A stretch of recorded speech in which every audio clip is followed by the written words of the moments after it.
তদন্ত হচ্ছে না, এতগুলো ইনফরমেশন রয়েছে, এবং নোটিশ নাই, রিপোর্ট নাই।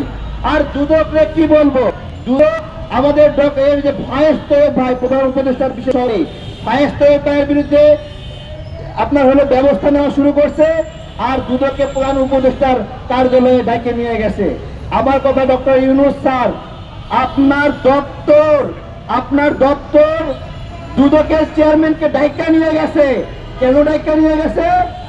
বলতেছে যে কেন এই যে ভাইস তৈয়বের বিরুদ্ধে তদন্ত হচ্ছে, এই যে দুর্নীতির প্রতি মায়া দেখানো শুরু করেছেন ডক্টর ইউনূস স্যার।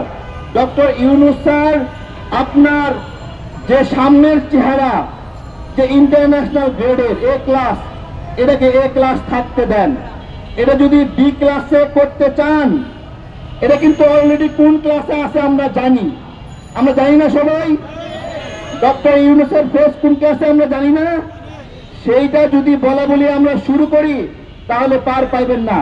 আমরা আলটিমেটাম দিতে চাই স্যার। আমরা কি 7 দিনের আলটিমেটাম দিতে পারি? যে আলটিমেটাম হলো একটা নির্দিষ্ট আইন পাস করতে হবে। তত্ত্বাবধায়ক সরকারের এই আইনটা আছে যে তত্ত্বাবধায়ক সরকারের কোনো উপদেষ্টা নির্বাচনে অংশগ্রহণ করতে পারবে না। এই সরকার কি তত্ত্বাবধায়ক সরকারের মতো নয়? অন্তর্বর্তীকালীন সরকার কি তত্ত্বাবধায়ক সরকারের মতো নয়? তাহলে যে আইন তত্ত্বাবধায়ক সরকারের জন্য আছে, সেই আইন এই সরকারের জন্য বলবৎ। এবং ওই আইনটাই যে তত্ত্বাবধায়ক সরকারের কোনো উপদেষ্টা নির্বাচন করতে পারবে না, একইভাবে অন্তর্বর্তীকালীন সরকারের ক্ষেত্রেও নির্বাচনে অংশগ্রহণ করতে পারবে না। আইন লাগলে আইন নে, কিন্তু উপদেষ্টাদের এমপি করতে আমরা দেব না, নির্বাচন করতে আমরা দেব না। 7 দিনের আলটিমেটাম ডক্টর ইউনূসকে নিশ্চিত করতে হবে। 7 দিন পরে আমরা আবার প্রোগ্রাম দেব। যদি এর মধ্যে এই উপদেষ্টাদের নির্বাচন করার বিষয়ে ডক্টর ইউনূস সঠিক সিদ্ধান্ত নিতে ব্যর্থ হয়।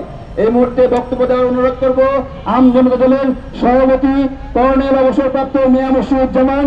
এবং আমরা এই প্রোগ্রামের পরে একটি বিক্ষোভ মিছিল করব। সেই মিছিলে সবাইকে থাকার জন্য অনুরোধ করছি স্যার।